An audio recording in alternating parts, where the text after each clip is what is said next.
Assalamualaikum warahmatullahi wabarakatuh. Perkenalkan, saya Abdullah Muhammad Rotibul Hadad dari Universitas Negeri Semarang. Pada kesempatan kali ini, saya ingin menyampaikan pandangan tentang pentingnya menghidupkan kembali nilai-nilai Pancasila dalam kehidupan kita. Hari ini kita hidup dalam era yang penuh dinamika. Indonesia yang sedang berkembang pesat, namun pada saat yang sama kita menghadapi berbagai tantangan seperti isu sosial, politik, dan budaya. Media sosial yang memberi ruang ekspresi yang luas, tetapi bisa menimbulkan polarisasi, misinformasi, dan perpecahan. Perbedaan pendapat juga sering berubah menjadi permusuhan. Komentar penuh kebencian seolah menjadi hal yang biasa. Dalam bidang hukum, masyarakat menghadapi ketidakpastian dan kekhawatiran seperti munculnya pasal yang kontroversial seperti di dalam KUHP. Hal itu dikhawatirkan karena bisa membuka ruang penyalahgunaan kekuasaan, terutama terkait kebebasan berpendapat atau penahanan yang dinilai bisa terlalu longgar. Di sisi lain, kita juga menghadapi masalah sosial, seperti ketidakadilan ekonomi, korupsi, ketimpangan pelayanan publik, dan fenomena kerusakan alam. Kita juga menyaksikan fenomena intoleransi yang terus meningkat, di mana seseorang saling merendahkan karena hanya beda agama, suku, bahkan pilihan politik. Indonesia yang seharusnya menjadi negara yang damai dan beragam seringkali terguncang oleh gesekan kecil yang dibesar-besarkan oleh provokator. Namun, di tengah semua tantangan itu sebenarnya kita sudah memiliki pedoman yang sangat kuat. Sebuah nilai dasar yang dirancang untuk menjaga persatuan bangsa, sekaligus bisa menuntun perilaku setiap warganya. Pedoman itu adalah Pancasila. Pancasila itu bukan hanya sekedar simbol negara atau materi hafalan yang kita hafalkan di waktu sekolah. Pancasila adalah sebuah kunci untuk menyelesaikan persoalan yang kita hadapi pada hari ini.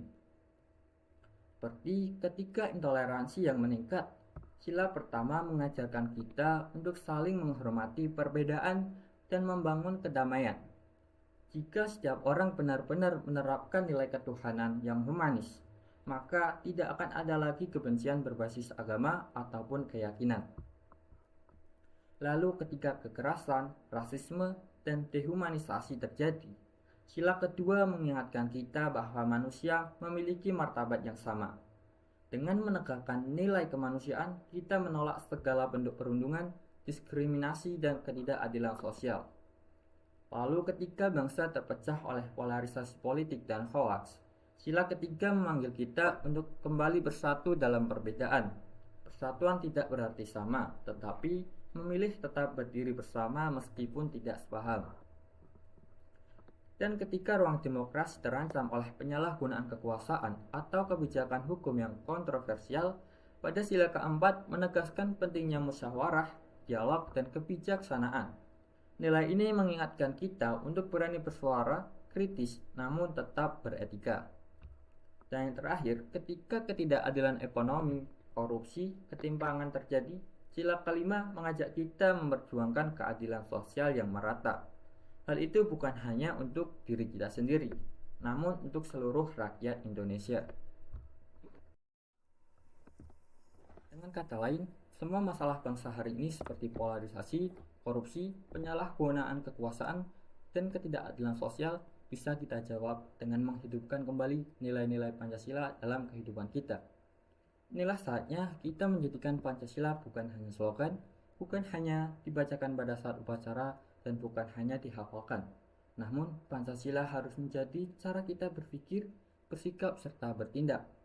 Jika generasi muda berkomitmen menerapkan Pancasila dalam kehidupan sehari-hari, maka kita bukan hanya menjaga Indonesia tetap utuh, namun kita bisa mendorong Indonesia menjadi bangsa yang damai, kuat, dan berkeadilan.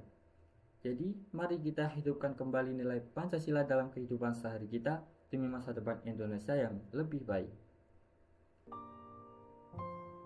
Kurang lebihnya saya mohon maaf. Wassalamualaikum warahmatullahi wabarakatuh. Gunung, sawah, lautan, simpanan kekayaan.